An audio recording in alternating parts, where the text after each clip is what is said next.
Hi friends, welcome to friendly Telugu channel. ఎలా ఉన్నారు అందరూ? నేనైతే బాగున్నానండి. ఈరోజు వీడియోలో ఇంట్లోనే చాలా ఈజీగా కస్టర్డ్ పౌడర్ ఏ విధంగా తయారు చేసుకోవాలనేది నేను మీతో షేర్ చేస్తాను.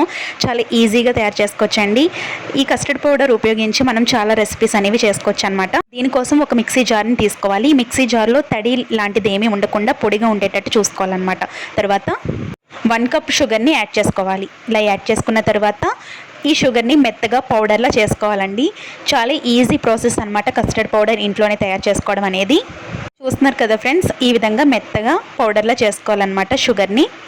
తర్వాత ఇందులో యాడ్ చేయాలి 1/2 కప్ కార్న్ఫ్లోర్ని యాడ్ చేసుకోవాలి. షుగర్ 1 కప్ తీసుకున్నాము, అలాగే కార్న్ఫ్లోర్ని 1/2 కప్ తీసుకున్నాము. ఈ విధంగా తీసుకుని యాడ్ చేసుకోవాలి.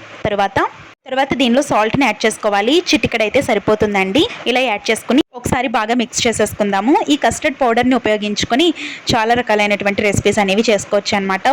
ఫ్రూట్ సలాడ్స్ లాంటివి కూడా చేసుకోవచ్చు అనమాట.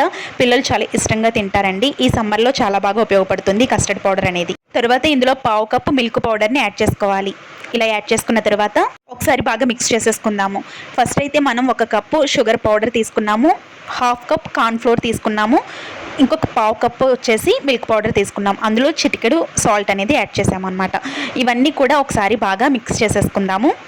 తర్వాత ఇందులో యాడ్ చేసుకోవాలి. తర్వాత ఇందులో ఫుడ్ కలర్ అనేది యాడ్ చేసుకోవాలి. ఇలా యాడ్ చేసుకోవటం వల్ల మనకి మార్కెట్లో అవైలబుల్గా ఉండే కస్టర్డ్ పౌడర్ ఏ విధంగా అయితే ఉంటుందో అదే విధంగా ఉంటుందన్నమాట. చాలా ఈజీగా సింపుల్గా ఇంట్లోనే కస్టర్డ్ పౌడర్ అనేది ప్రిపేర్ చేసేసుకోవచ్చండి. దీన్ని ఒకసారి మిక్సీ చేసేసుకున్నట్లయితే మనకి కస్టర్డ్ పౌడర్ అనేది తయారైపోతుంది. ఇప్పుడు మిక్సీ చేసి చూపిస్తాను. చూస్తున్నారు కదా ఫ్రెండ్స్, ఈ విధంగా మనం కస్టర్డ్ పౌడర్ అనేది ఇంట్లోనే చాలా ఈజీగా తయారు చేసేసుకున్నాము.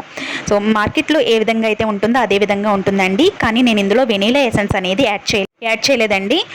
ఏదైనా నేను కస్టర్డ్ పౌడర్తో రెసిపీ చేసినప్పుడు అందులో ఏ వెనీలా ఎసెన్స్ అనేది యాడ్ చేస్తానన్నమాట. వెనీలా ఎసెన్స్ కూడా యాడ్ చేసుకోవచ్చు, నో ప్రాబ్లం.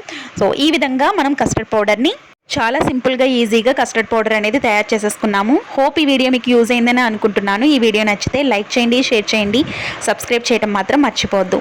ఈ కస్టర్డ్ పౌడర్ ఇంట్లోనే తయారు చేసుకుని ఎప్పుడు కావాలంటే అప్పుడు పిల్లలకి ఈజీగా రెసిపీస్ అనేవి చేసి పెట్టొచ్చండి. రేపటి ఒక మంచి వీడియోతో మళ్ళీ మీ ముందుకు వస్తాను. అప్పటి వరకు బాయ్ బాయ్.